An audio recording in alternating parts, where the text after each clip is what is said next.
All right, our speaker for today is Daniell Rowles. We really appreciate her coming out, and the topic is very, very topical. It's called The Science of Cold and Flu Season. I went through and I had a list of all of her accomplishments and her education and everything like that, but then if I read that, she wouldn't have time to speak. So please welcome Daniell Rowles.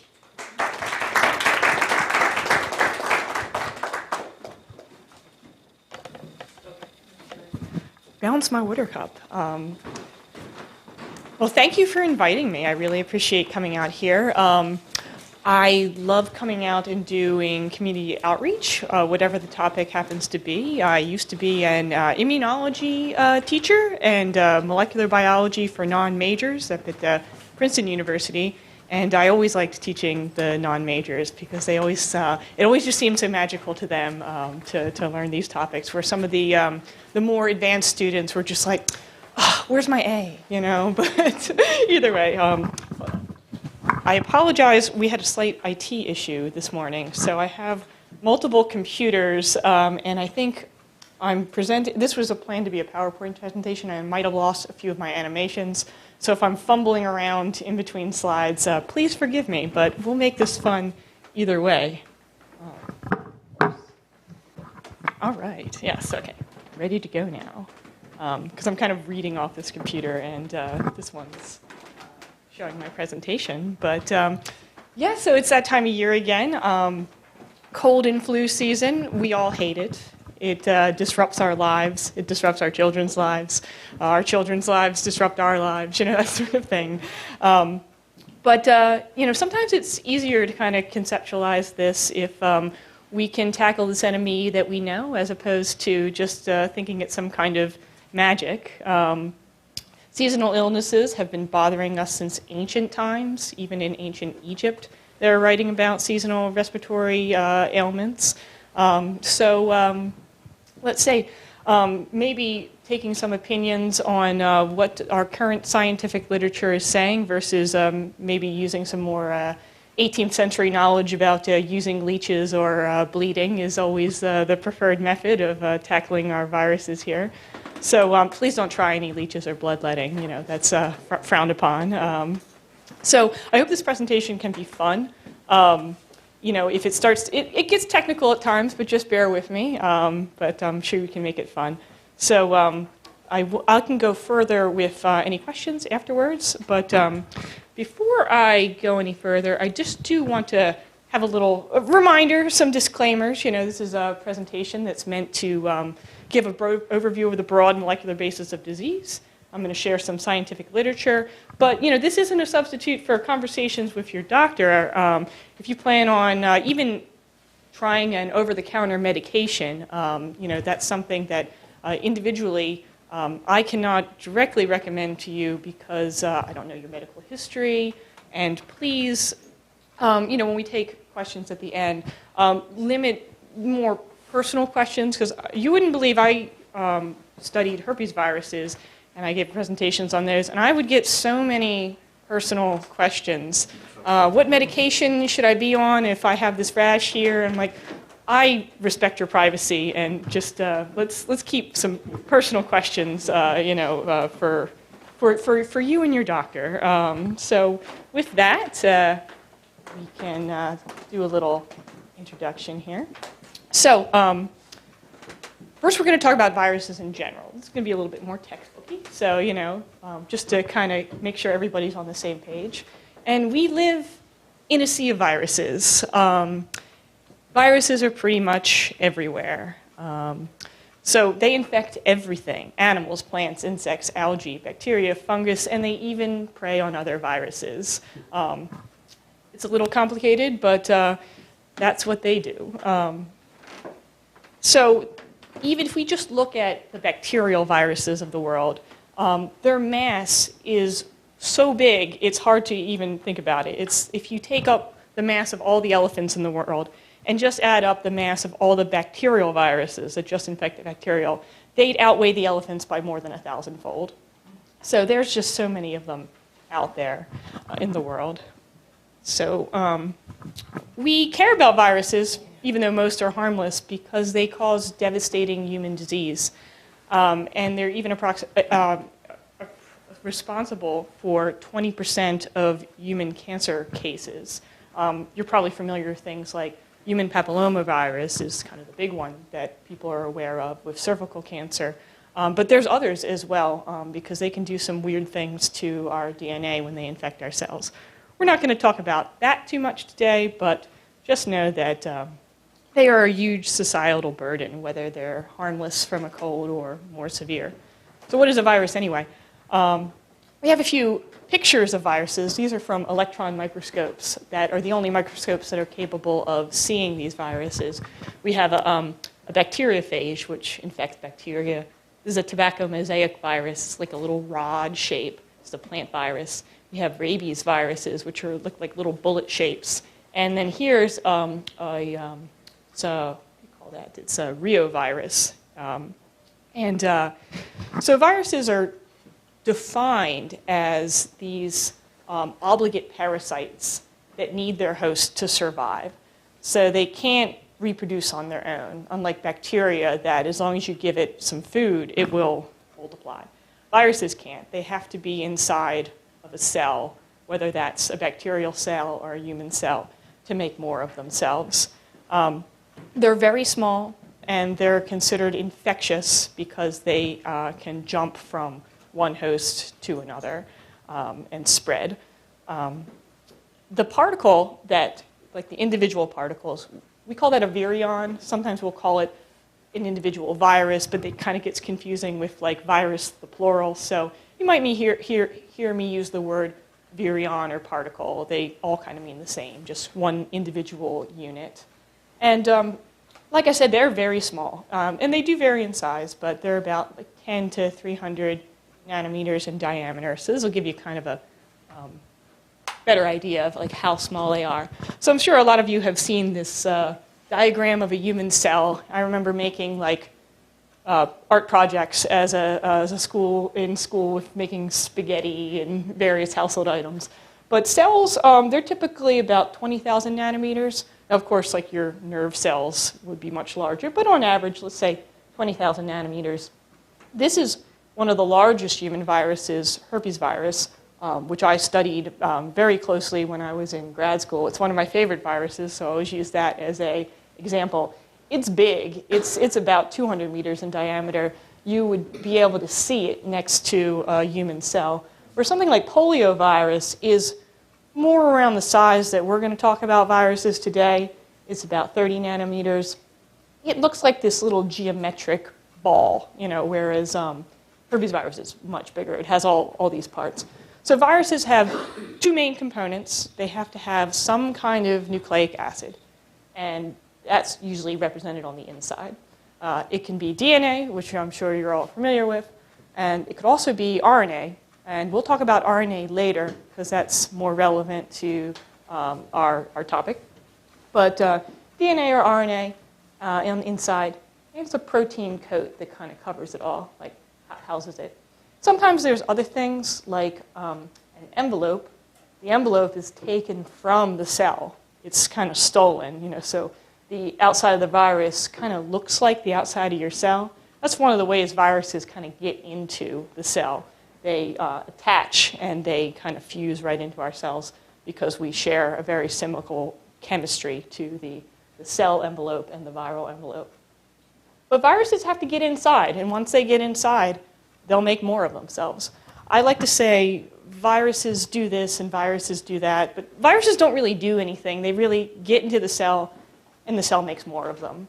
And sometimes when the cell just turns into a little virus factory, it can't really be a cell anymore. It's kind of using all of its resources to make viruses. And that's usually how viruses become pathogenic. But it is a more complicated story. They all work in different ways.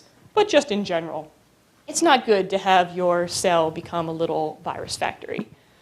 We like to say that viruses are tropic, meaning they don't just infect any cell. So one might infect a liver cell and the other might infect a lung cell, but a virus like hepatitis that infects a liver isn't going to infect your lung. It doesn't have the proper parts on the outside to be able to grab onto that cell and get inside. So I wouldn't recommend, inhaling hepatitis, but, it has to be at the right place at the right time to do its infection. But just to emphasize the power of small, a lot of the reasons that viruses are just so effective at infecting hosts is they're so small. 50 nanometers is super small. Think about the tip of a pencil, and that's maybe about how big a sneeze droplet is. If you do some math, and okay, well, how many little 50 nanometer particles can fit inside of just a single sneeze droplet? And it turns out it's probably something around 100 to 500 million individual particles, in a single sneeze droplet. So that's quite enough to infect, a lot. So they're just very successful at getting to where they need to go in infecting new hosts. Because if they don't infect new hosts, they become extinct. A virus has to move on to a new host before that host dies, or it's no more. And we've made some viruses go extinct, like smallpox, considered extinct, doesn't exist anymore. Well, there's some samples in labs around the world, just in case. But we don't even get smallpox vaccines anymore because it's extinct. And that's kind of the goal of viruses. We kind of want to make these things go extinct if we can. So I promise this won't be on the quiz, but this is a very complicated diagram. It's a little fuzzy, too, because I got it from a textbook. But this is just an overview of just the variety of human viruses. This is just human viruses, too. This is including the plant viruses and things like that, of all the different shapes and sizes they can be. And some use we like to classify them, because scientists love to put things into categories. It's great. So we tend to classify viruses by the type of nucleic acid they have. So do they have DNA in them? We kind of further break this down in, do they have single-stranded or double-stranded? But that's kind of a minor point. We have things like retroviruses, like HIV, who kind of do both. They'll make DNA and they'll make RNA, and it's a kind of a combination. So we kind of give them their own little category. But we're going to talk mainly about RNA viruses today. I can read you some of the fancy names that we use. We have orthomyxovirus, which is where the flu comes in here. We have astrovirus, which sounds like some kind of science fiction thing. Rhabdovirus, coronavirus, calcivirus, picornavirus. There's one common cold virus that does cause a common cold that's not an RNA virus. It's adenovirus, which I studied a lot when I was in grad school, but we're just going to mainly talk about RNA viruses. So, what makes RNA viruses so special, and why do I keep kind of mentioning that? Is that, so RNA is a little different than DNA in that when our cells divide, we make more DNA so that this new set of daughter cells can have a full set of genes. It's a pretty stable process because you don't want mutations. You want everything to stay the same. We have a system in our bodies where we proofread the genetic code when it's copied. Viruses use our machinery in our cells to make their DNA too. So if they're making DNA, they're also using our proofreading process. So when DNA viruses replicate, they're pretty stable. They don't mutate a lot. But RNA is a more dirty process. Like, there's not as many proofreading checks. So RNA viruses mutate more frequently. And as humans and scientists, we don't really like viruses mutating because it's unpredictable. And it can be dangerous because, anything can happen. We could be lucky and a virus become less dangerous. Or we get unlucky and a mutation could cause a virus to be more infectious, more deadly, and that's not something you want to just sit around and wait for it to happen. So we do care about RNA viruses and that potential. So that kind of concludes the general introduction, but before we go into some of the studies, I can't take credit for this slide. I took this off the Trust Me, I'm a Biologist website, and I think they even got it from another site, thelogicofscience.com. But I liked it so much I decided to borrow it. To just talk a little bit about scientific studies and what they mean, because I'm sure you hear in the news, especially all the time, oh, a new study came out, a new study came out. But some of these are a little stronger than others. You know, let's see, it's a little hard to read, but at the base of the pyramid, we have our more weaker evidence that we still regard as scientific evidence, but it's a little bit weaker. So it says, these are case reports, opinion papers, and letters, which a lot of times, especially in the medical field with physicians, they might see a patient, and it's not an experiment or anything, but they might kind of describe what's going on and form some kind of informed opinion about what these things should be. And they have merit, but you know, we'd like to see experiments, whereas the top of the pyramid is our kind of gold standard of randomized controlled trials and meta-analysis. So a randomized controlled trial is where you actually set up an experiment to say, here's my experimental condition, and here's a control, just so I know that the effect that I'm getting isn't from some factor I'm not thinking about. So the control is the important part here. And you can't do that every time, because there's some situations where it's impossible to have a control, such as there's a study out there that wanted to see if taking a cold shower in the morning improved your health and reduced your chance of infection. You can't assign somebody to a control group for a control for a cold shower. You either know you're getting a cold shower or you don't know you're getting a cold shower. You can't be, oh, I don't know if I'm getting the sugar pill or not. So that's where something like a cohort study or case-controlled studies come in. They're more looking at populations that do a behavior. They probably already did the behavior. You're not assigning them to a test case. At the top of the pyramid, we have our meta-analysis and systematic reviews. And that's when we take kind of all the studies, especially the randomized controlled trials and maybe some of the other studies down here, we put them all together. So you might have 100 separate studies where we're putting the data together where they can match up and say, like, all right, when we did this experiment 70 times, it looks like it repeats pretty well, as opposed to there's some studies that you hear about where, well, you know, this study says that eating broccoli makes you smarter, but then another scientist decides to repeat the experiment, but they can't get it to repeat. You know, it's like, well, I didn't see that result. So, well, who's right there? But if you do the experiments, again, different labs do it, different parts of the world, different populations, you can start to combine all that data and get these meta-analysis and reviews. So sometimes if I talk about some of these studies, I'll say the reviewers say, because they didn't necessarily do the experiment, I won't say the experimenters say or the scientists say, because it's just a tweak of the language. Now, over here we have our not scientific evidence. Now, I don't really, once again, I didn't make the slides, so I don't really know what a lot of these websites are. I don't want to pick on anyone in particular. But, you know, remember gut feelings and instincts and personal anecdotes. That's not rigorous scientific data. But I do have a little asterisk on YouTube videos. I think there's a lot of great educational content on YouTube. But you do have to be careful that it's not just some guy, you know, that it is some kind of, let's say, you know, expert in their field that's contributing to the educational video, because sometimes it's hard to tell. But, you know, we'll just say that YouTube videos are great, but be careful, you know, that it's, you know, some kind of reliable source that's using this information and using the platform of YouTube to communicate to that, because I think it's a great way for especially non-scientists to get great information and kind of digest down all of this. So with that, let's talk about scientific studies a little bit more. Can I see a show of hands of who's ever heard of placebos?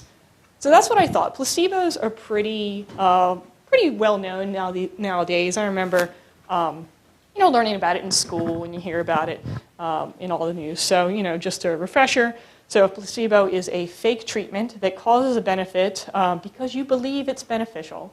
And sometimes this is not the end of the world, because let's say your daughter has an ear infection and there's not really much you can do about it. But if you say, okay, well, we're going to drink some special juice and lay on a special pillow, and if that causes her to sleep through the night, then great, you know. But they're mainly used in scientific studies just to show that the drug or the treatment works better than the patient just believing that they're having the treatment. Though, who here has heard of nocebo? I know you did. But so this one is a little newer.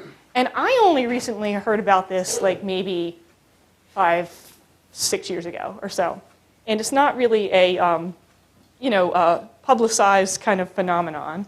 So the nocebo effect is a harmless thing, a harmless thing that causes harm because you believe it's harmful. It's kind of the opposite of placebo. So this was first kind of thought about when you do a clinical trial of a new drug, and you give people the drug, and you have to say the drug might cause side effects. It could cause headache, nausea, whatever. And the people who got the sugar pill, the placebo, were complaining about headache and nausea, and like, well, how can that be? They didn't get the drug, But they believed that they were going to get the harm, so they got the harm. So you might think, well, okay, this is just, it's probably that they already had a headache and they're attributing it to the pill. So the pill didn't actually cause it. So these nocebo studies are a little hard to do because they can be unethical. So it's hard to get ethical approval to intentionally hurt people. But yeah, there's the one example to show that this is a real thing is that there was an experiment done where there were 2 groups of people, and they both got injections, real syringes with real doctors, There was nothing in the syringe, it was just saline or whatever. So the one group, they gave the shot, and they walked away, and they said, you'll be fine. And they were fine.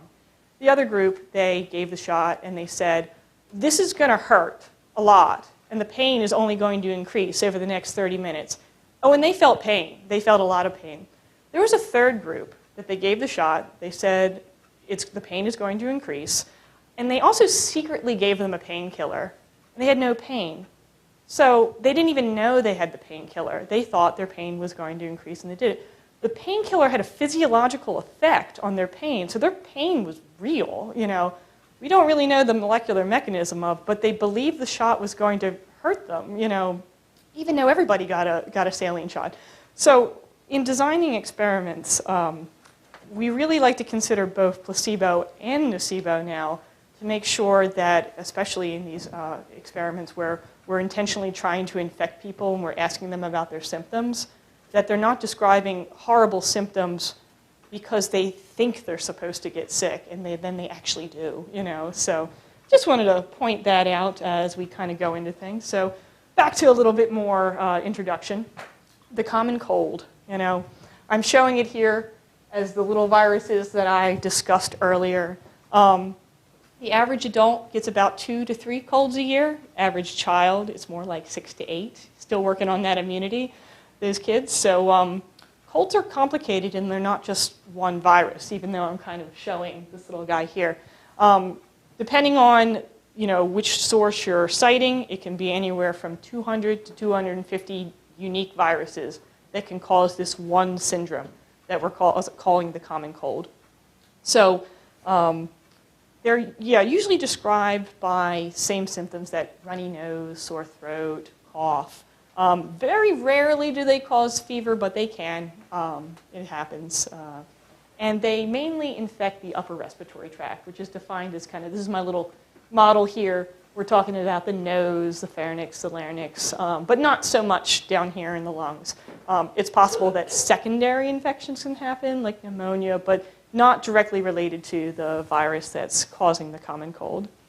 So, they're very contagious, very common. We don't really think about them too much, but they can cause a lot of problems. So let's take a little historical perspective here. We always knew that, all right, we tend to get the colds in the cold weather.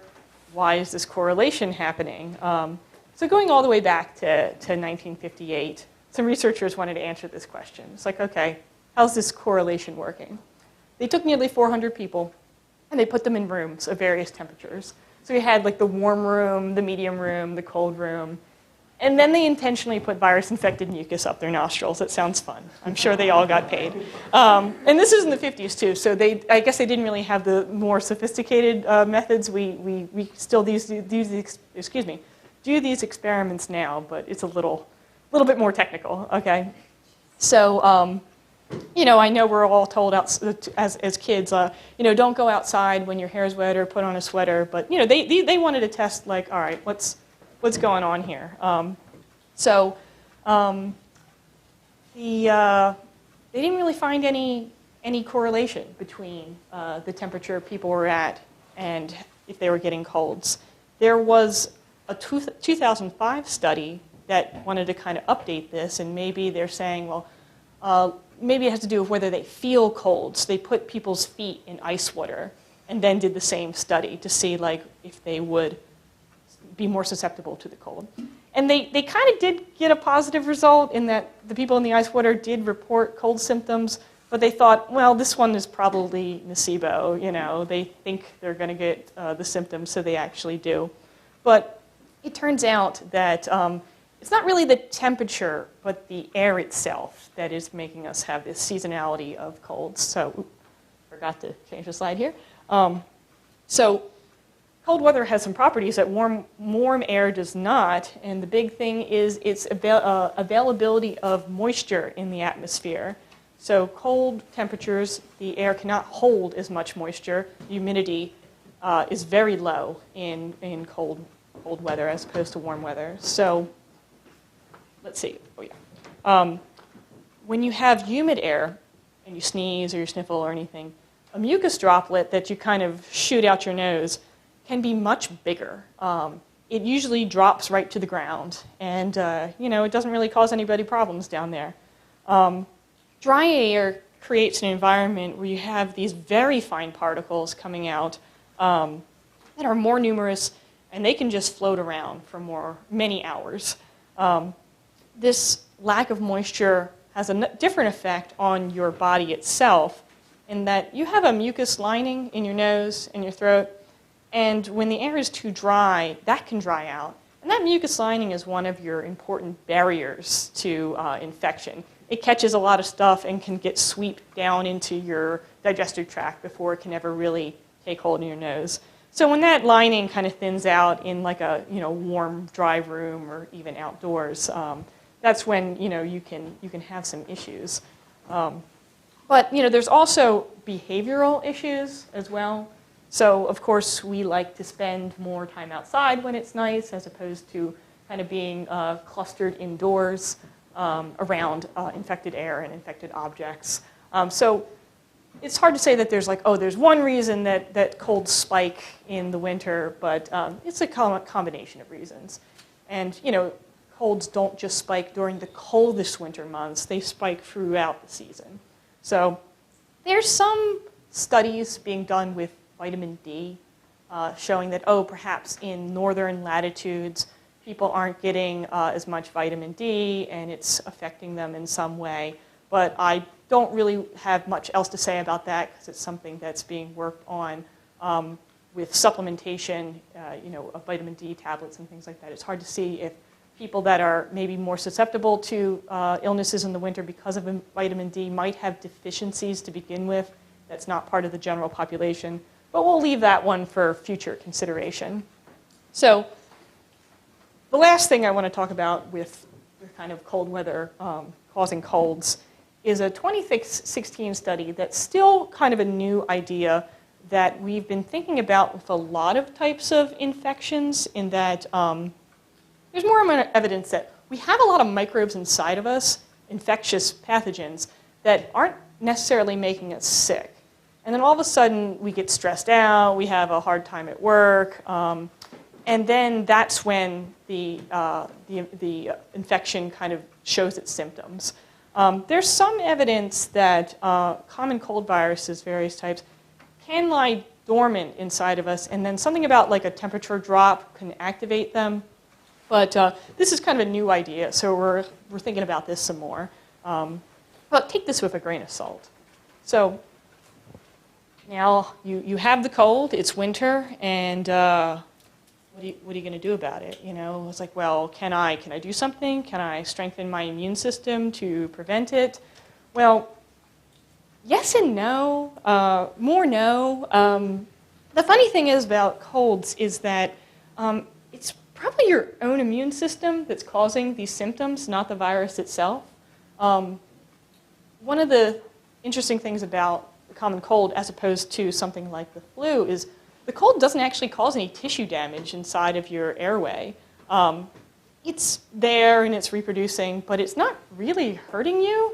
It's your immune system's trying to get rid of it that is causing a lot of these symptoms. So, yeah, what I just said, the immune system is causing this. So how do we know this? We dig down into some studies to see like how we actually know this. So there was a 2003 study that looked at infants. So we want to look at infants here because infants don't have any previous immunity, as opposed to looking at adults, where you could say like, oh well, you know, they were inoculated with the virus and they didn't get sick. It's probably because they're immune. So babies are kind of a blank slate in that. So there was two groups of babies. There was ones that came to the doctor's office for a routine checkup, so they were considered healthy babies. And there was a group of babies that came in to the doctor's office for respiratory illnesses. So that's your two groups. We didn't really pick the groups. It's just whoever happened to come into the doctor's office. And they tested these infants, and they found out that, like, oh, well, 20% of the healthy babies that had no cold symptoms were still testing positive for rhinovirus. And they should have had symptoms because they wouldn't have been exposed before. So they're like, all right, how do we explain this? Let's see what's happening in adults. So that's where my animation didn't work. But so we're going to talk a little bit about cytokines first to see what's going on with the immune system. So the immune system is pretty complicated. There's a lot of different parts to it. But one of the parts are these things called cytokines. So cytokines are like little chemical messengers between cells, kind of telling the cells to kind of get ready to fight, lock and load, something like that. IL-8 is a cytokine. It's one of many cytokines. It was found that IL-8 in particular tends to increase in people with viral infections of the nose. So you have viral infection in the nose, do a blood test, see that the IL-8 is up. Makes sense because they have a cold and your immune system's working. IL-8 is responsible for recruiting white blood cells to the site of infection. Seems great here. When people have more severe symptoms, their IL-8 is higher. So I have my little emoji. More IL-8 equals more cold symptoms. Sad emoji. So we looked at a 1998 study. These were volunteers, once again, inoculated with virus-filled nose drops, see how it correlated with IL-8. So the result here is that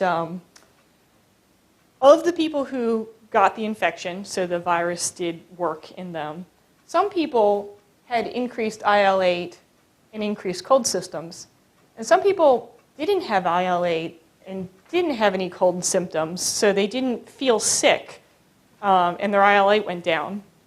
So we can go even further of this and say that, you don't even need the virus to have cold symptoms. If you just put IL-8 directly into somebody's nose, you basically gave them a cold. I mean, it won't last because your body's not making the IL-8.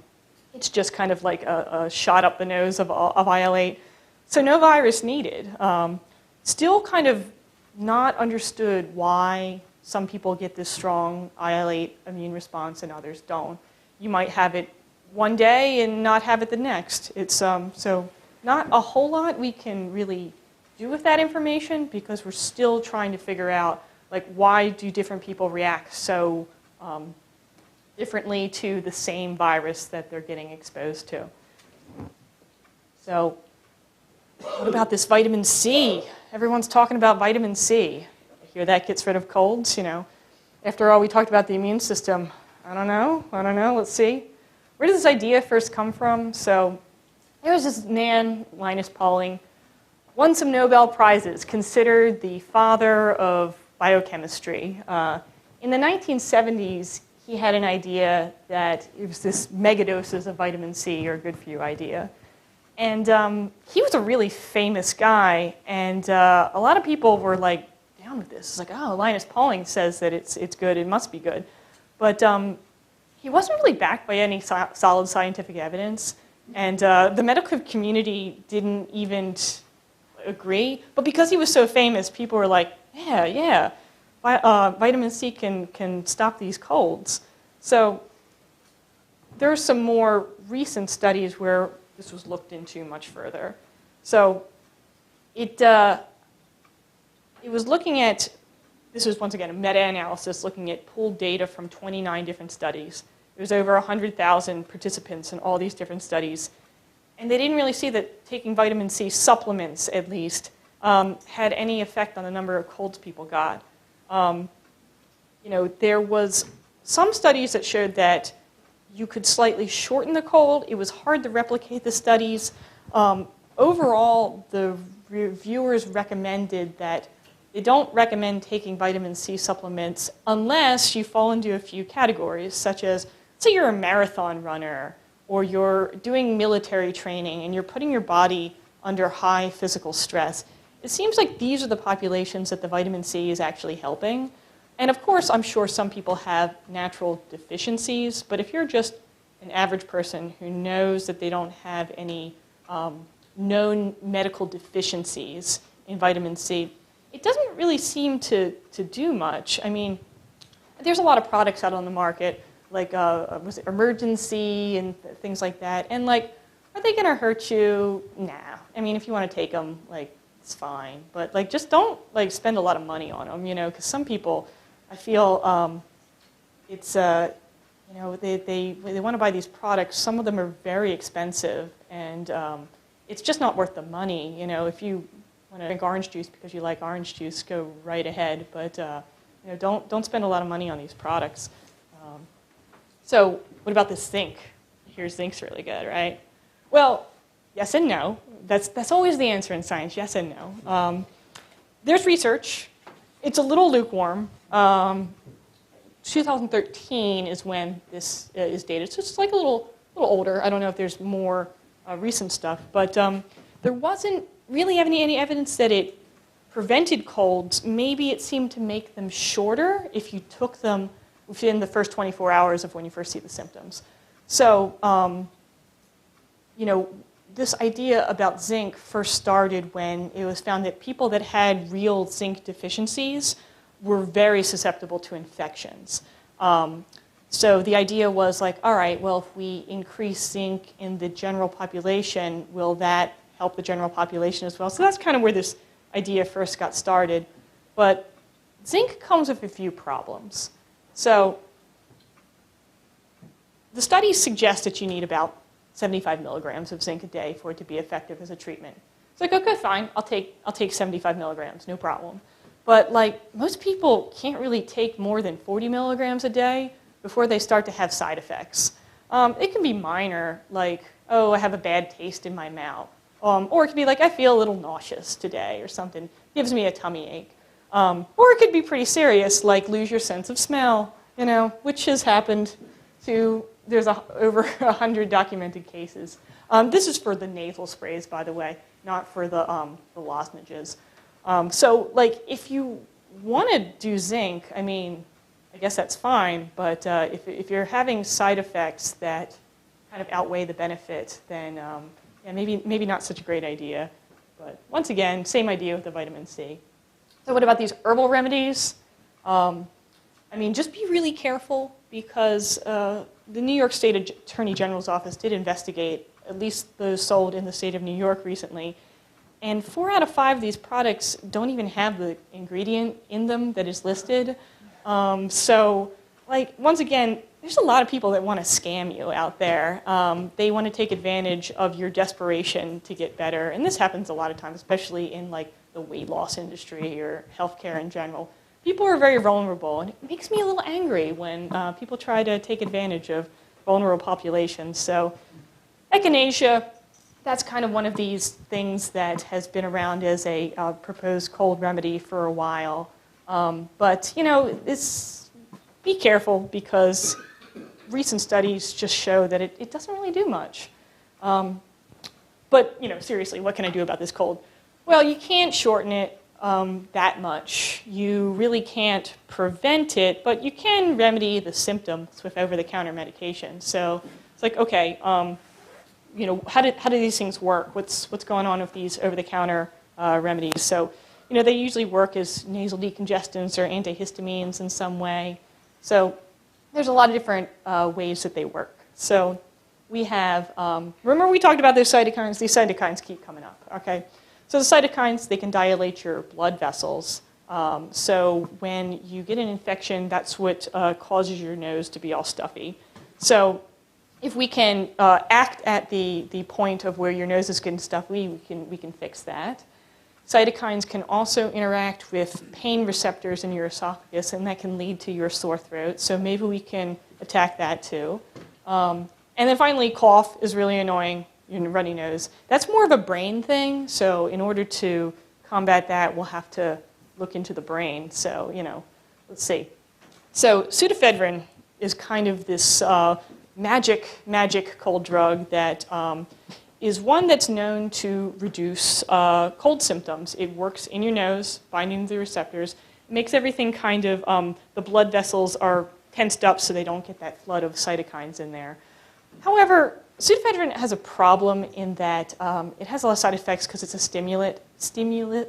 It can make you nervous, dizzy, raise your heart rate, and unfortunately people make meth out of it. So we had a really good thing, and then somebody had to ruin it. So you can get it as a prescription or over the counter, but it's kind of difficult. And most companies that make these drugs just don't want to deal with that, so they've removed it entirely from their products, even though it did work pretty well. So the solution is this phenylphedrine, which you can't make meth, but it doesn't really seem to be as effective as the other one. They put it in there. More closer to a placebo, but it's the best we got. Why phenicin is something that I think is the main ingredient in Mucinex, is kind of the brand name, and this works pretty well. Its method of action is you produce these things called mucins in your mucosal linings, and the guaifenesin suppresses the production of this. And we're not entirely sure how it works, but it seems to make the mucus move up and out of the body better. So especially if you have that kind of cough and you just can't get the mucus out. The guaifenesin seems to work pretty well. And then for that cough. So coughs are really hard because it's a brain thing once again. So this guy right here, dextromethorphan, it crosses the blood-brain barrier, gets into your brain. It kind of tricks your brain into thinking that you don't feel that tickle in your throat. The mucus is still there, and I personally, when I take this for cough, I feel like I'm kind of suffocating because I can still feel it there, but I just can't make myself start that cough. This is derived from morphine, but at the doses that they're given, it doesn't really have the potential for abuse, but it's something that's still kind of looked at, especially because scientists didn't really think of morphine and morphine derivatives as a big deal until the opioid epidemic started. So we're starting to look at these things a little bit more closely because don't want to take risks there. But yeah, unfortunately, this one, while it is effective in adults, the doses that you need to give kids probably aren't going to do anything. So sorry, kids, but this is frustrating. Why is this so difficult? I give you that little bit of hope, and then I take it away. It's just that there's no single target. These, like I said, 200 some different viruses are causing all these similar symptoms, and the viruses are inside your cells, and it's really hard to target something that's inside the cell, unlike antibiotics, which is the bacteria are typically in your body but not inside the cells. So, there's a lot of work to make a broad spectrum antiviral, like there are broad spectrum antibiotics, but there's difficulty in that. And like I said, this is a little cartoon of a bacteria, and bacteria, they're very different than viruses. They're little cells. They're independent organisms. They have a lot of parts that human cells don't have. They have these little tails called flagella. Sometimes their DNA is typically a different shape. It's this round, circular shape. They have these little dots that they're ribosomes that make their proteins. I mean, we have ribosomes too, but they have a completely different kind. So if we say, all right, I'm going to build a drug that blocks the tail or blocks the little ribosome in there, it can hurt a bacterial cell without hurting a human cell. They also have these like little sticky envelopes that human cells don't have, so you can block those as well. So it's easier to kind of have a broad feature of bacteria and kill them all, as opposed to viruses, like I showed you that chart from before. They come in all different shapes and sizes. So, and how do you kill a virus that's inside your own cell without killing the cell first? But there are attempts, because viruses are still, still unique. So the first kind of attempt at like making these antivirals is thinking about, well, can we boost the body's immune system to get the immune system to clear the virus better? And these drugs, they work, but a lot of times, like we said before, in that the immune system can increase your cold symptoms, it might make your cold worse. So in a more serious infection, such as hepatitis is the big one, interferon A is given as a treatment. And when you have hepatitis, it's a big deal. And you'll take any kind of side effects if you can get rid of that more serious infection. But it's really hard to have an antiviral that is for the minor things because the side effects will just be too great. There's also antivirals for HIV as well, but these are all individually developed to be very specific for the HIV virus, which is, antivirals are currently the only treatment for HIV. And with constant mutation, we have to constantly be making new antivirals for it. So the last thing in the category of colds that I want to show you is actually one of my students was part of this research at MIT. I mentored this student many years ago, and he's actually getting his Ph.D. In a few weeks from MIT, and this is part of his study. So no bias, but he's working on, a lot of viruses have double-stranded RNA. Double-stranded RNA is rare in the human body. The human body does have it, but in viruses it's much longer. And he was working on, with his team, it was a group of drugs that can sense this double-stranded long RNA, bind to it, and it would kind of target the virus for destruction by the immune system. So it, I lost one of my animations, but it's one of those that, it will kill the cell, but since that cell is probably going to die anyway, it's just kind of speeding up the process to clear the virus from the body before it can get too numerous.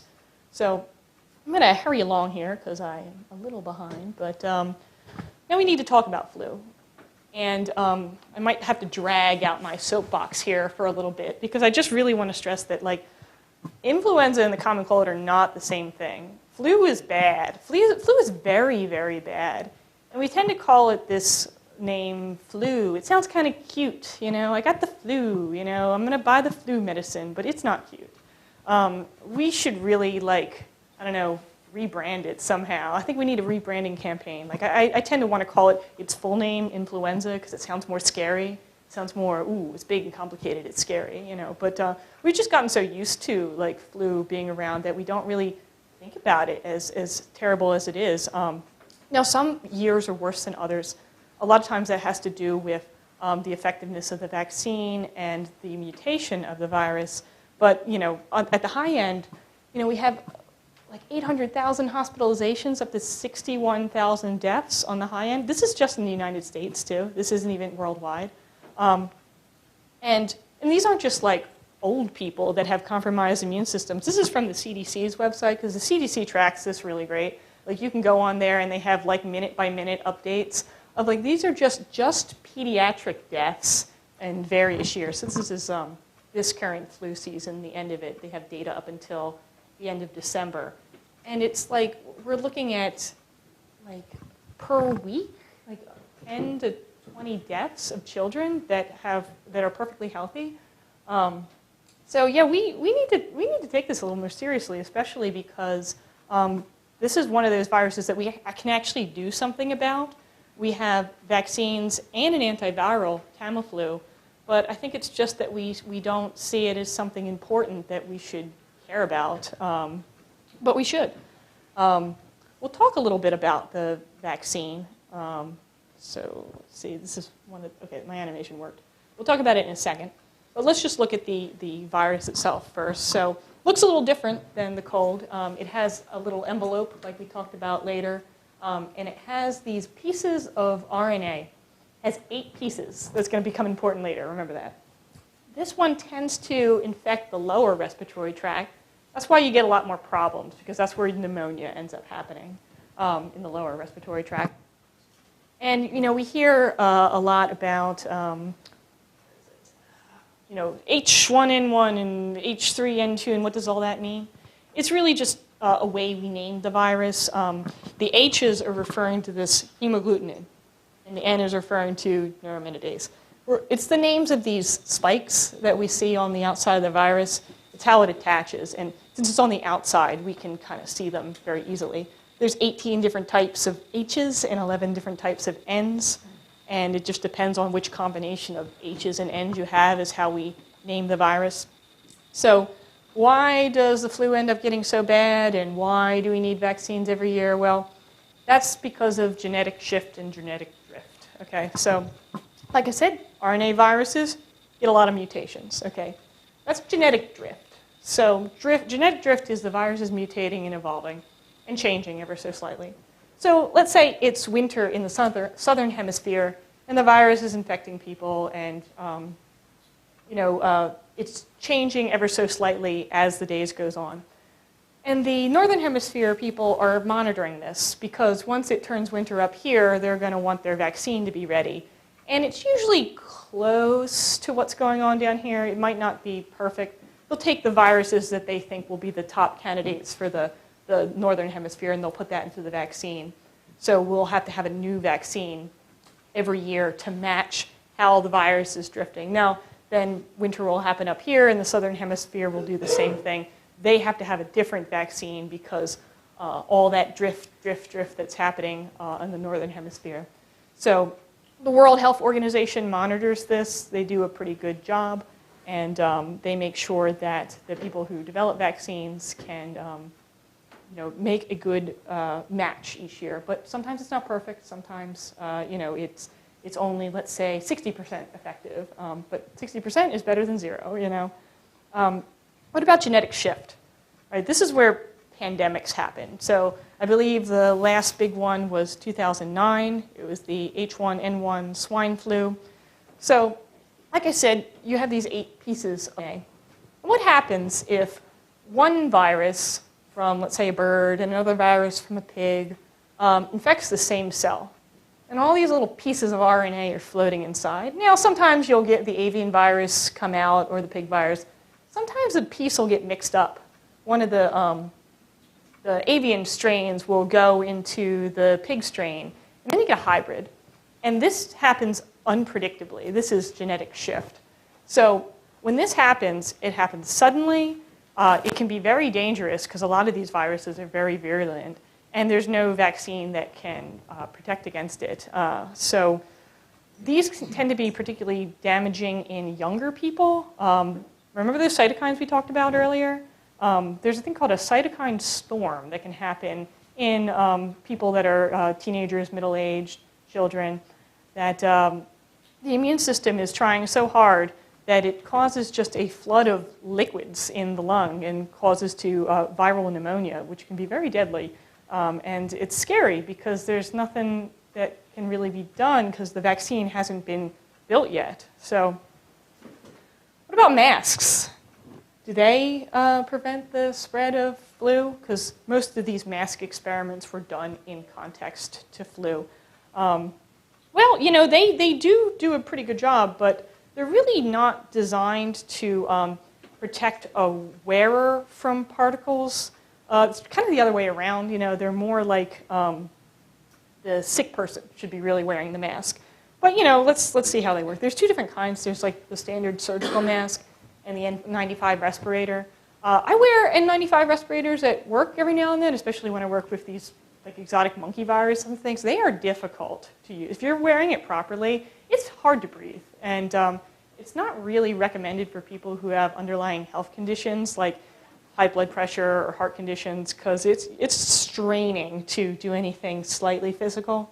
So we look at studies looking at harmless virus, and it's how it can get in and out of whether they're surgical masks or respirators, to see, all right, do some work better than others? You know, so let's see. We found that you know, of these simulated pathogens, of course, the respirators did a much better job at preventing the virus from getting through compared to the surgical masks, which is quite the difference. But the surgical mask did do, you know, a little bit. It was better than nothing. But once again, like, you know, it's better for the wearer, or that the wearer be sick as well, to actually really prevent the spread of disease. So, you know, losing my place. So, yeah, it's when we look at exhaled particles, this is the opposite, where the sick person is wearing the mask. They tested this on flu patients, which with and without surgical masks. It's significantly reduced. So, like, the recommendation overall is, like, you know, while people do want to protect themselves from getting ill, it is important that the sick people protect the people around them from getting ill too. It's kind of like the way we think about vaccines too, in that, like, it's not really to protect yourself, it's to protect other people around you, because, you know, while you might not die of the flu, somebody around you might, and you're trying to protect them in the same way that if you're sick, you know, wearing the mask might aid at, you know, reduce the amount of viruses that you're spreading. But, you know, there's a lot of, like, social implications as well. I mean, no one wants to be, like, standing out in the group because they're the one wearing the mask and automatically marking themselves as the infected person. So it's not, you know, the best solution in the world for reasons other than biology. But either way, you know, surgical masks can be just as effective as the fancy respirators in some studies. This is a 2009 clinical study. So I'm just trying to wrap this up because we're running a little short on time. I left this final slide here because we now, it took me a long time to get this because I'm a little dense, but we have a new virus now, and it's kind of similar to a cold and similar to the flu at the same time. It's a coronavirus. Coronaviruses are, they're the same type of viruses that can cause the common cold. It's an RNA virus. It mutates very rapidly, and it's a new one. And whenever we have a new virus, virologists get kind of excited, but at the same time, you know, unpredictable, because, you know, things mutate, things can get serious. But this one really came out there suddenly. Very similar to SARS back in 2003. SARS was one of those things where, you know, live animal market crossed the species barrier, caused a respiratory syndrome that way worse than a common cold, even though it's similar to a common cold virus. It was highly transmissible in the beginning, and then it mutated. It became more deadly. And then it mutated again, and it just didn't do anything. It just died. You know, it was lucky in that it changed really rapidly. It caused quite a stir because it seemed to be pretty lethal, and we just got lucky. You know, like it mutated again on the other side. So hopefully for this new one, it might burn itself out. Hopefully it won't get more virulent, because it's always one of those things you never really know. You have to treat it very seriously. But there's also a possibility that it could just become less virulent and just kind of fall into just being part of the common cold again. But once again, common colds don't tend to kill you. You know, flu does. So we don't really want one more thing to have to worry about and one more unpredictable thing out there. And if you can stop something before it becomes a thing, why don't you? Because it's ultimately the goal of every virologist and healthcare provider that we kind of want to make these things go extinct. You know, we were successful about a lot of viruses. Working on polio still, that seems to be like kind of the next one. There's a lot of animal viruses that infect livestock that we've been successful with, but always just trying to make these things go extinct because we just don't want them anymore. You know, so that concludes the formal part of my presentation, but I'd love to take questions. Just remember those disclaimers, you know. Yeah.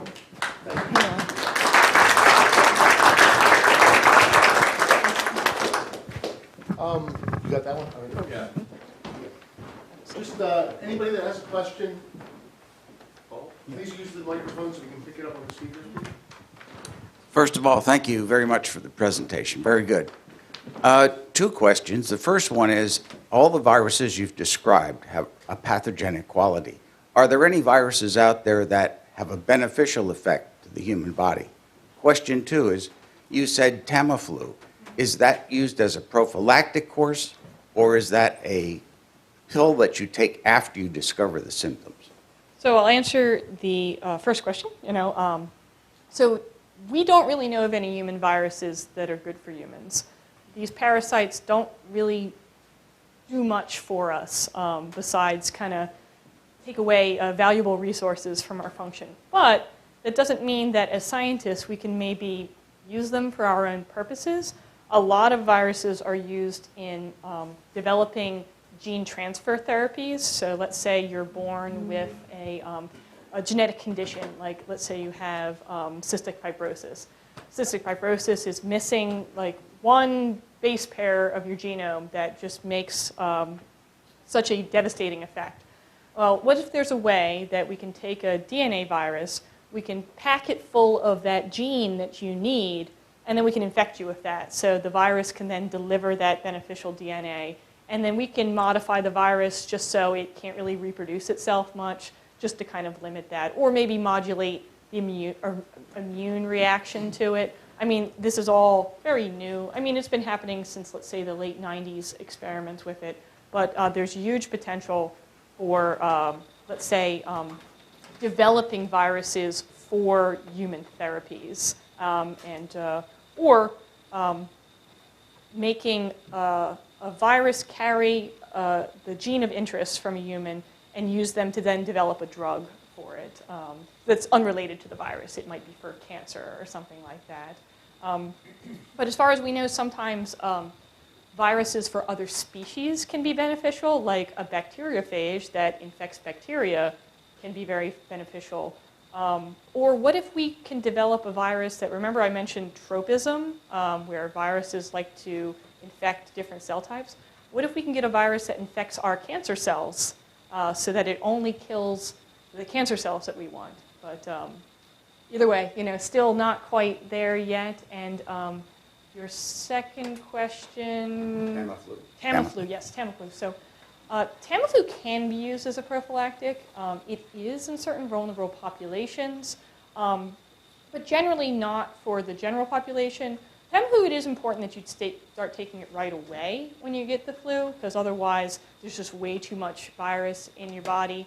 It works specifically with the flu because there's a unique part of the flu virus that it's activated against. But I actually am not that familiar with the side effects of Tamiflu, because most drugs have side effects, and whether a non-immunocompromised or vulnerable person would be interested, I can't say.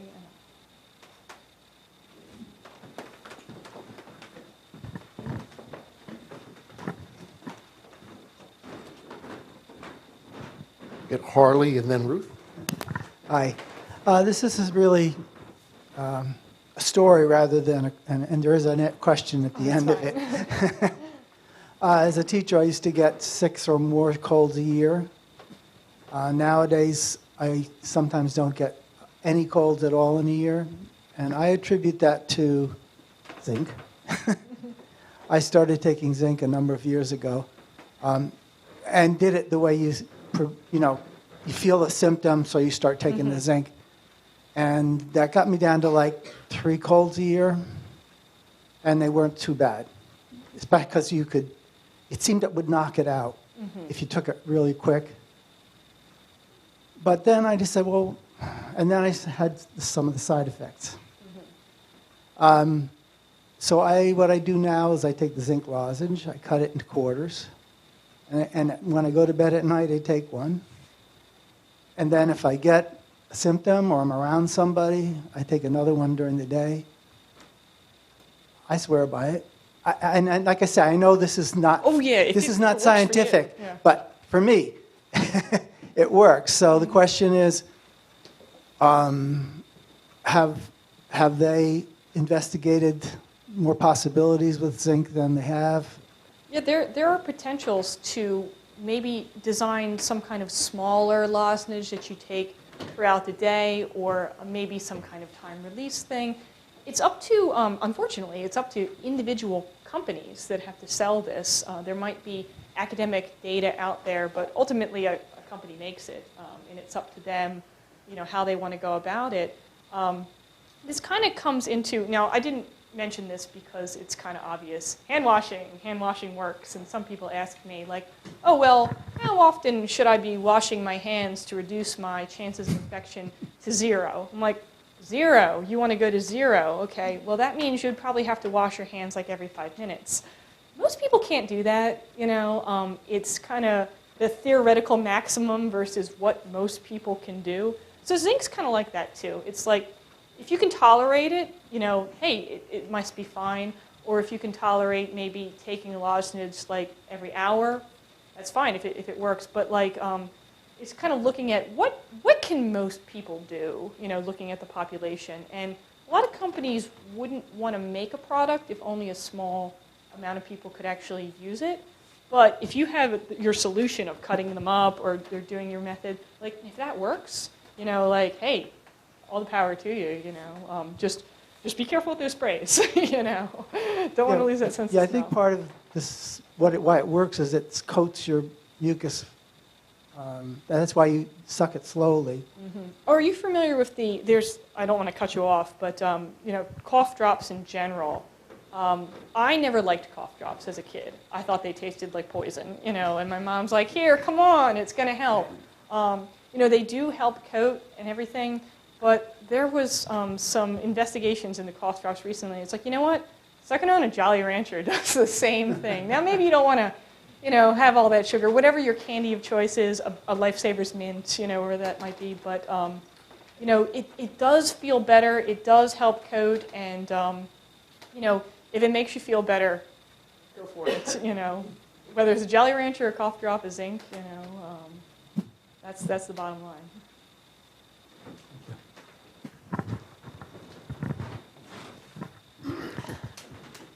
I do understand that the symptoms that we get is actually our immune system reacting to whatever. So I have 2 questions about that. Number 1, when people say they get the flu from a flu shot, is that a nocebo, or is that their immune system reacting to what was injected? It could be a little bit of both, actually. So it's perfectly normal as a side effect from the flu shot to feel lousy. I tend to schedule them for Friday afternoons after I'm done work because I'm going to feel lousy that night and I'm going to feel lousy the next day. It's just the way my body reacts to it. But that's not the flu. Like a lot of people, like I said, they don't quite understand how serious the flu is. So they're like, oh man, I feel lousy, it must be the flu.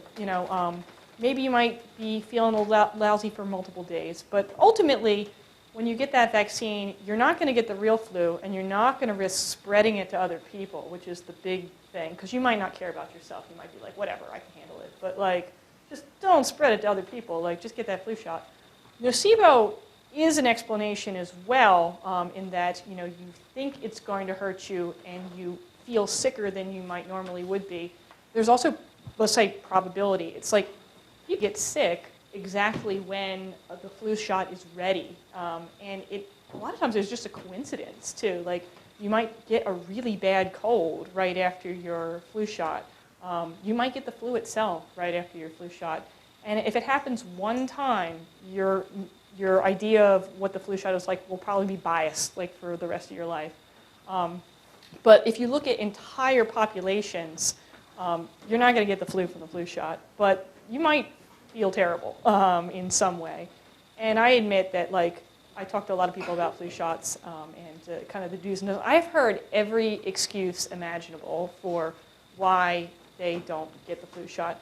And a lot of times it comes down to, like, I don't want the inconvenience. It's far. Sometimes it's expensive. I'd just rather not, but, let's try a little harder.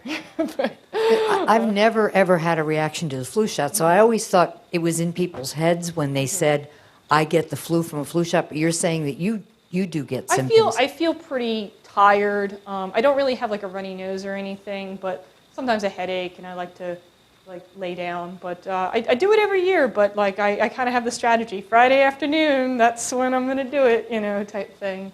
Just Okay, kinda- my second question about this, your immune response to whatever is going on inside of you, what explains the difference in severity with cold symptoms? I mean, sometimes you can feel like you're fighting off a cold for 3 days and it never really comes out and you think, what was that? And other times you're really, really sick.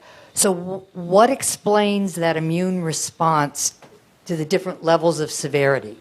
I understand you completely. Like, I've had a couple minor colds this year, but last year I was sick for a month, and went to the doctor, just a cold, nothing more serious than that.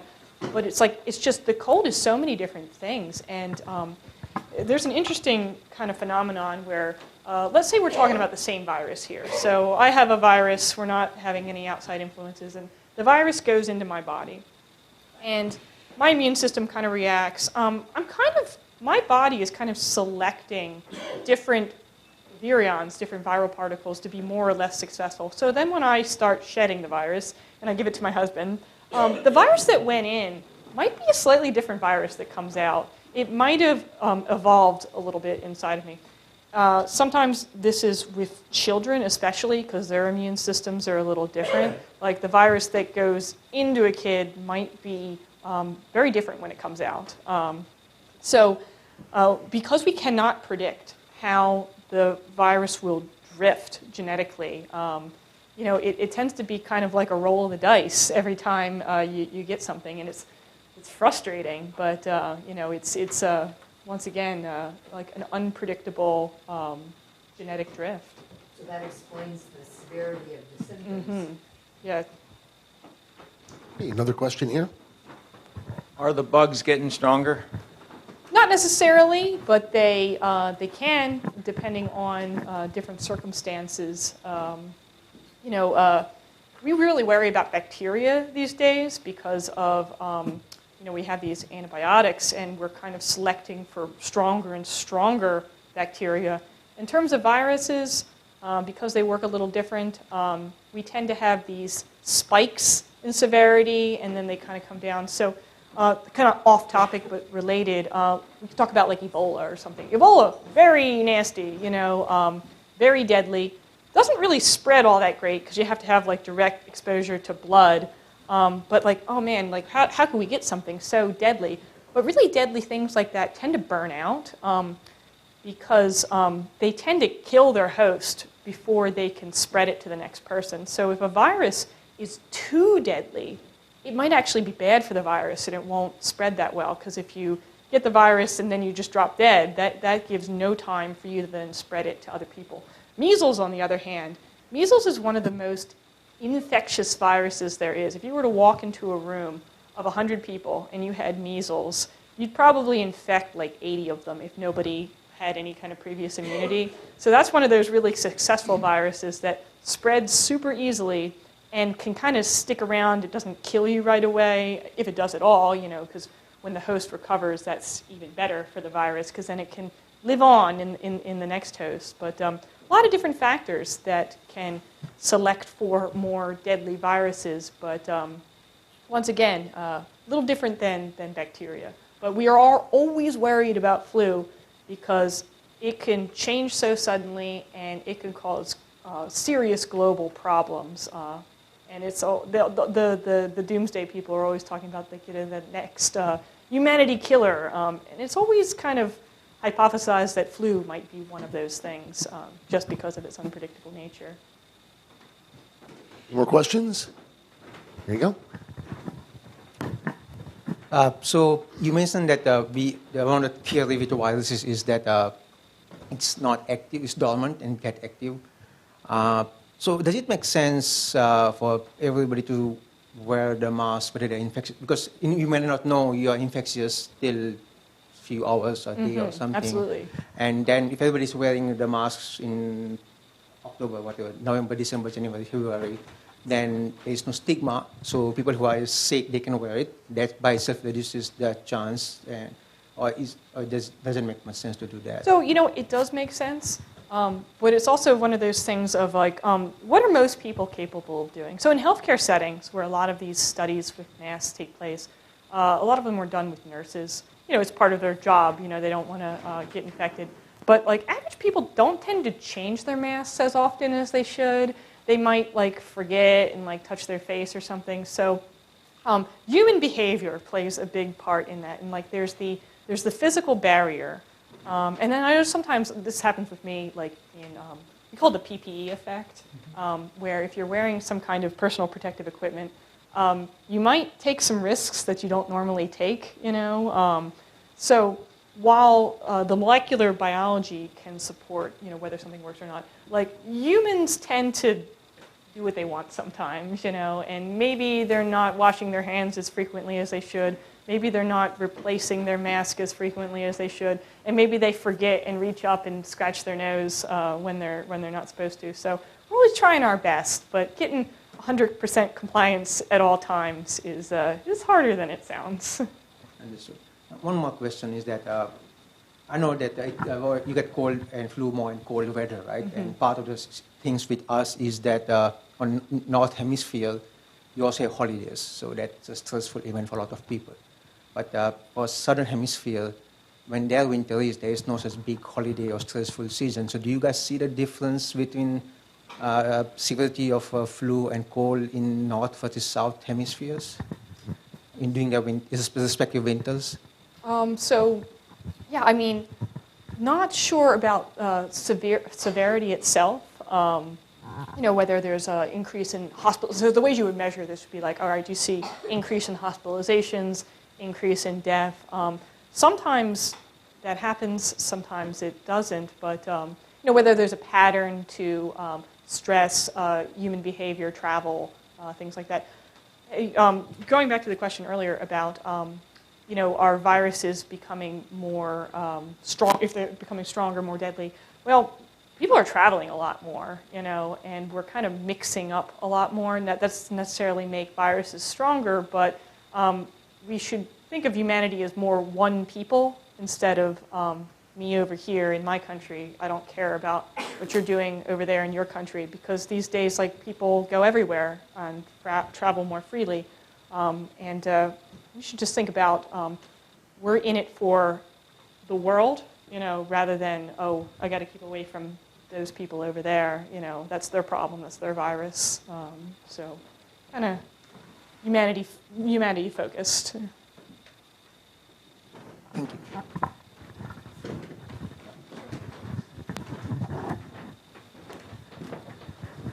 I want to thank you for your talk, and it's a pleasure to be in a room with a genuine scientist who actually studies journals and experiments. So I couldn't help but think of something that's happened to us recently. Martha and I get far too many little journals like Scientific American and New Scientist, which are sort of plain at science. And in the last few weeks, when I heard about this talk, I saw an ad. And it was one of those ads that came across like, oh, I wish I remembered where I saw that ad. Because the ad was for a medicine, or something that claimed to be a medicine, that looked like it was in just one of my pill bottles of the many pills that I take. Which I wish. And you know what it said on the label of the pill bottle? In absolutely legible letters, it said, placebo. You could actually buy a placebo medicine. How much do you have to pay for it is the question. If it's free, I'll take a free placebo any day. Like, hey, when I was a kid and my dad made me that special pillow to help me sleep at night when I had a cold, I didn't care. But it's only when they start charging that there's a problem. I didn't see a price. Yeah. Yeah, I don't like it when people get taken advantage of, especially when their wallets get taken advantage of. But if it's free, give me some. It was fun listening to you. Oh, thank you so much. Thank you. Thank you. It was really very informational, so thank you for that. The question that I had was, and I thought by now someone would have asked it, was how effective is the flu vaccine? Because we talked about the antigenic drift, and we talked about it's very unpredictable, and I have heard even from healthcare providers that I don't take it. I don't know if it's beneficial or not. So I have heard that same Right. kind of thing. Like, oh, so I think it was 1 year, and I think, let me remember this correctly, 2009 was a particularly bad year for illness because there was a really virulent strain of the common cold that was giving people fevers that was very similar to flu. There was the swine flu, which was new, and then the flu strain that year, the vaccine was only about 60% effective. And there were so many people like, well, it's only 60% effective. Like, what's the point? I'm like, well, 60% is better than nothing. So if I'm standing, up here and you all have bow and arrows and you're shooting, I have a choice. You can shoot 1 arrow at me or 6, hoping that you might miss. I think I'll take the 1, over the 6. I mean, if the side effects, if you're the type of person who worries about that sort of thing, I mean, I admit I used to be, I don't think I started getting flu vaccines regularly until maybe 10 years ago. But I'm always just like, something is better than nothing. And even if I don't mind getting sick, I do mind if somebody could die if I accidentally pass it along. Like, there's no take-backsies when somebody dies. So, I mean, I think about all of these things, when making a decision. But I have heard what you said before. People will say, like, well, it's not that effective, but I'll take anything. There's nothing I can do about the cold, but there's something I can do about the flu. So to that point, like measles, it acts to herd immunity. Does influenza vaccines also contribute to herd immunity? Absolutely, yeah. If there's no susceptible host for the virus to jump into, then vulnerable populations can be protected. So I have an immunodeficiency myself. My body, for whatever reason, it's actually kind of common. I make B cells, which are the cells that make antibodies. For whatever reason, I don't make B cells that make an antibody called IgA. I have IgG, I don't have IgA. So IgA lines your gut and your lungs. So I'm pretty susceptible to things. And it'd be nice if maybe the people in my workplace that work with me maybe reduce their chances of bringing an infection to where I work every day.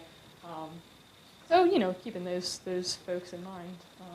Herd immunity is one of the ways that viruses go extinct.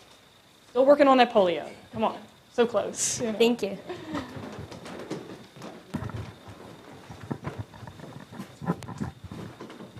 So I am a nurse, and I know about IgA, so I'm guessing you take prophylactic antibiotics then for that?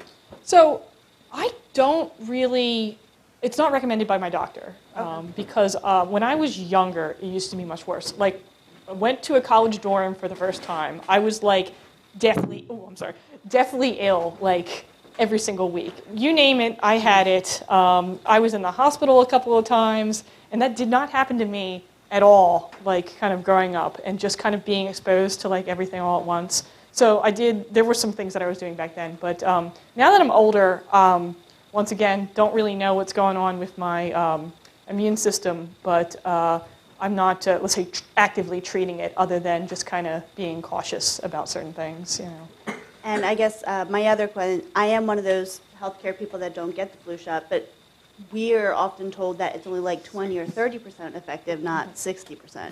So let me talk about, there's a study that happened in Toronto with nurses particularly.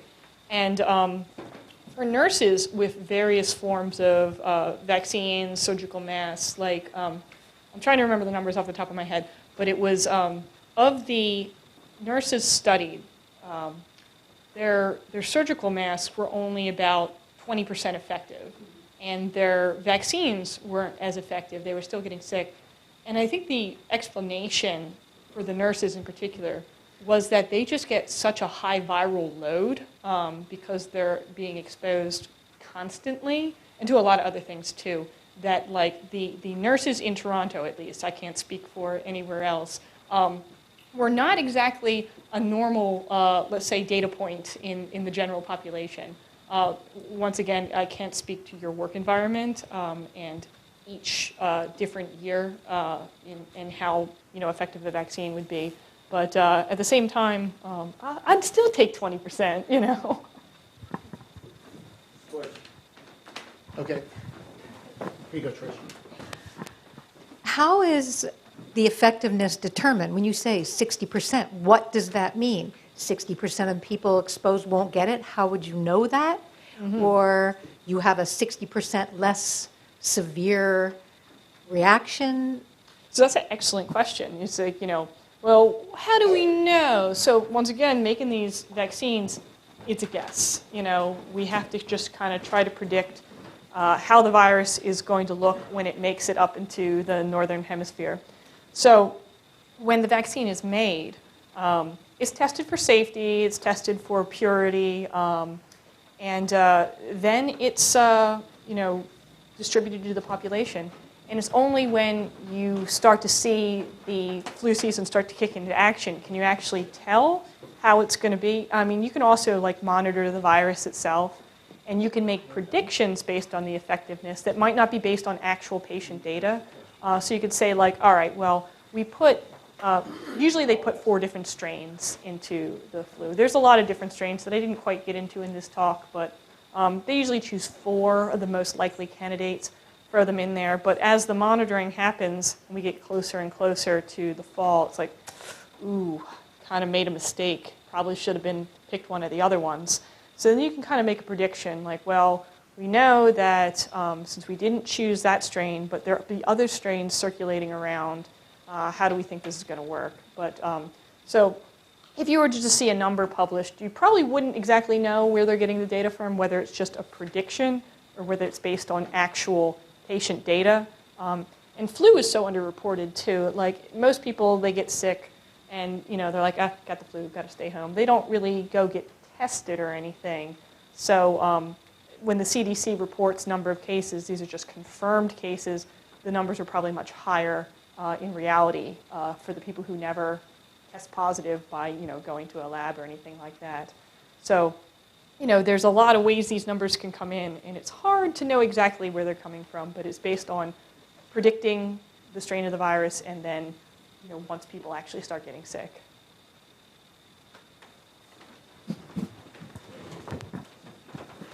My question is for healthcare providers in particular. Even if the flu vaccine is only 20% effective, what reason would justify not taking it, not getting the vaccine? I'm puzzled why you wouldn't get it. Well, for me, it's because if I get symptomatic, then I can't go to work, because I can't go to work if I'm down with symptoms. So I would actually lose work hours. Yeah, we talked about there's a lot of reasons people don't get the flu vaccine, and cost is one of them, and availability. And what if you have to be there for your kids or go to work, or you have to drive a long distance to get it, and you might have mobility issues. I mean, there are ways to get around it, but people's lives are complicated, and some people have real challenges accessing healthcare. But yeah, everyone has a unique story. I've heard everything you can imagine, when it comes to, why they made the decision they did. I have a question about, since we have this anti-vaccination thing going on, and measles, that measles is on the rise. What about people our age that never got vaccinated, but maybe are immune because we had the measles? I mean, why aren't they talking about vaccinations for older people? How does the immunity for measles work? So that's a great question, which is something I considered talking about in this talk, but I'm like, oh, I'll simplify it a little bit. So in general, you can only ever get the same virus once, and your body produces antibodies which kind of protect you from getting that virus again. Forever. So what? Well, not really forever. So kind of. So if I get a virus today, and I probably won't get it next year or the year after that, but that immunity does wane over time, especially if a lot of people around you don't have the disease and you're not constantly getting exposed to it. So that's the idea of like booster shots. It's like, so once you're starting to eradicate a disease, a lot of people are going to be immunized, and you're immunized too, but maybe 20 years down the line, your body has never been exposed to that virus in 20 years to kind of let it remember what it's like to have it. So, you know, that's why I like to use chickenpox as an example, because I was like right on the line. So I had chickenpox, and then like 2 years after I had chickenpox, then the vaccine came out.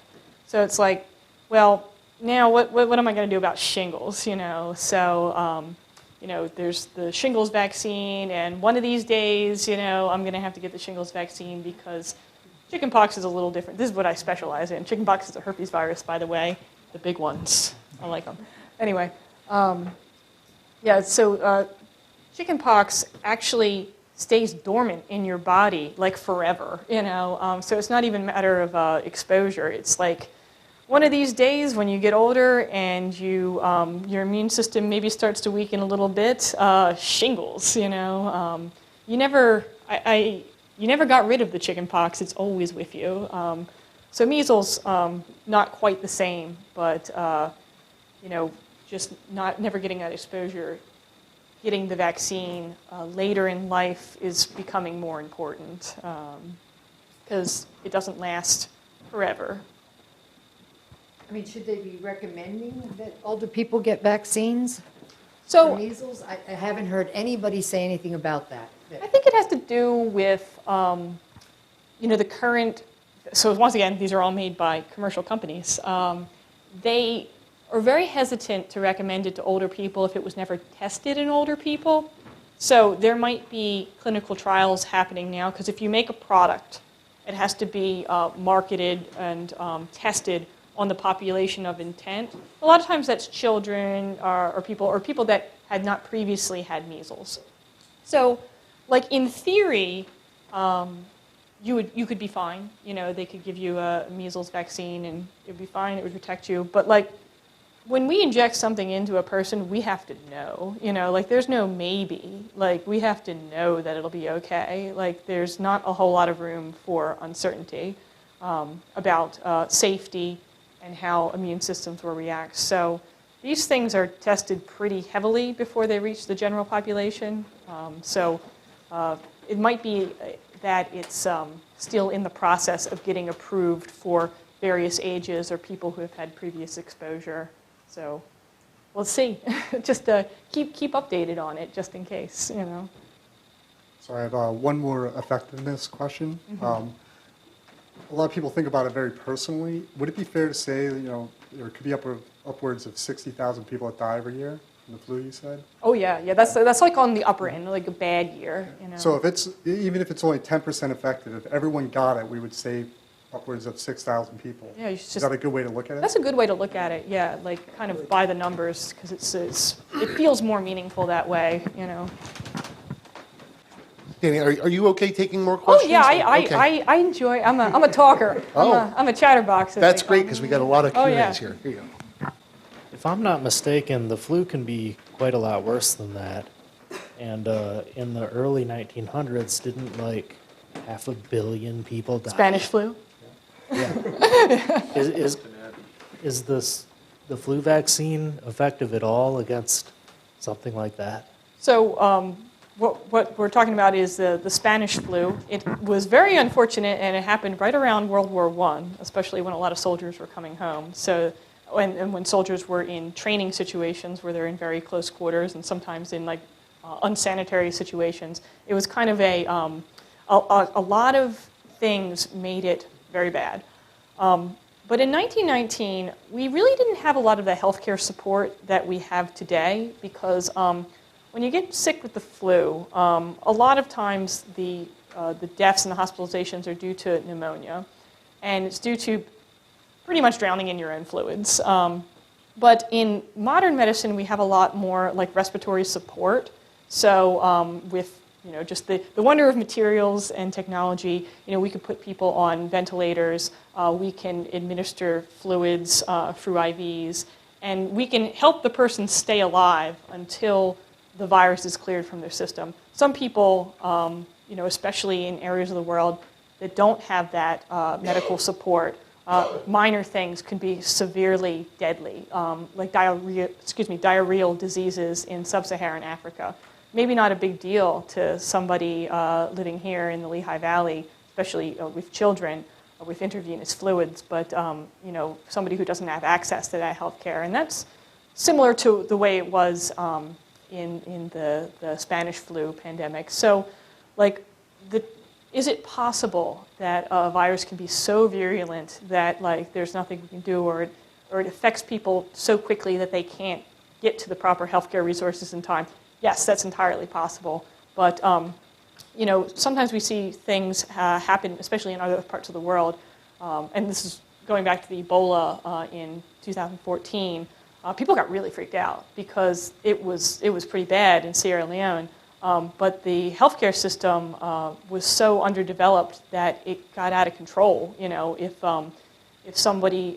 there were to be a Ebola outbreak in another country, even someplace like South Africa, it could have gone very differently, just because of access to those resources and technologies. Gary? I had the flu vaccine one time nasally. Is there a difference in how effective that is? And then it seemed like it was so much easier why they wouldn't pick the nasal one if it is as effective. I know what you mean. So the nasal one's a little different. The nasal one actually uses live virus. So the virus is live when you spray it up into your nose. There's a lot of advantages to the nasal one, ease of use. Some people just don't like needles, There's some side effects, like you might get a runny nose because the virus it's attenuated virus. So that means it's not really going to spread or do anything, but it might replicate a couple cycles. Some studies showed that it's more effective because the virus has a couple rounds of replication before it kind of teaches the immune system, hey, I'm the bad guy. Whereas the injection is dead virus. It's just kind of viral proteins that are saying, hey, I'm here, come get me, but it won't actually go through that round of replication. I mentioned earlier my IgA deficiency. I can't have the flu nasal mist because it won't work. So I won't make the antibodies. So some people can't use the nasal mist for some reasons. I guess depending on what your preference is. It's nice to have a choice because it just makes everything easier.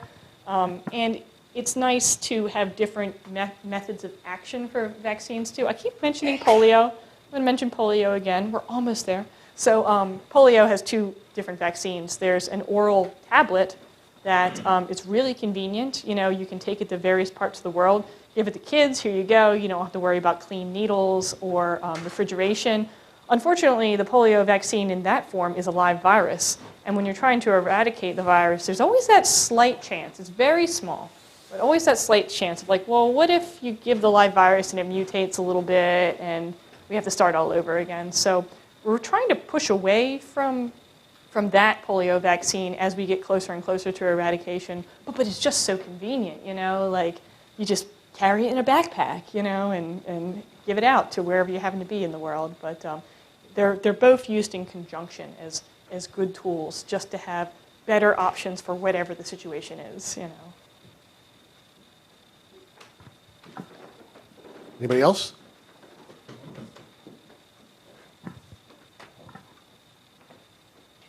Okay. Well, let me ask you a question of my own. Are there people that have better immune systems than others? And I'm thinking for myself, I got a flu shot for the first time this year. Mm-hmm. And I don't remember ever having had the flu. I never had the flu either before I had my first flu shot, or at least that I know of. Yeah, the last time I called in sick to work was in 1985, and I wasn't sick. Well, you mentioned you were a truck driver too. I so am. Exposure, that's a big one. But I also, we have a blood donation drive that we do every other month with this group. And about a year ago, I was screened out for West Nile virus. And I had a bunch of phone calls from different authorities and things asking me about, I never had a single symptom. Oh, wow. And I knew a friend of mine had it, and he said it was the worst experience of his entire life going through the West Nile virus. I didn't experience anything. So I'm wondering, do I have some kind of a superpower, or Go with it. do you need a vial of my blood or something? You know, some people are naturally immune to certain things. The big example is HIV. HIV attaches to cells using a particular receptor. Some people are just born without this receptor. They can have it in their blood circulating. They never get sick because that virus has a key and the cell has a lock, and the virus has to stick the key into the lock and turn it and get inside. And for whatever reason, some people just, they don't even have a lock. They just have they have a Fort Knox and nobody's getting in there, It won't fit. I've never had that either. So. Yeah, avoid that. But these people that are immune to certain things are very interesting to researchers because a lot of times we don't understand the virus, how the viruses work at the molecular level. We understand that they make people sick, but we might not know the details. And we can find people that don't get particular viruses. Maybe we can find out something about their biology. So if they don't have the receptor, maybe we know that that receptor is important. We can develop a drug to block it on susceptible people. We're always looking for ways to kind of trick the virus, and immune people are always pretty nice, But that's the example I know. I don't know much about West Nile virus in particular, but yeah, we're all so different, and it's good that way because that way, if something is particularly deadly, especially going back to when we lived in smaller societies, if we have genetic diversity, your whole village won't get wiped out. At least there'll be some people. So our immune systems, they have a great way of just being so diverse between even related people. Once again, I don't want to get into immune systems too much because that's a talk for another day. Many different parts. Well, thank you very much. Can we have another round of applause for Danny? What a great presentation.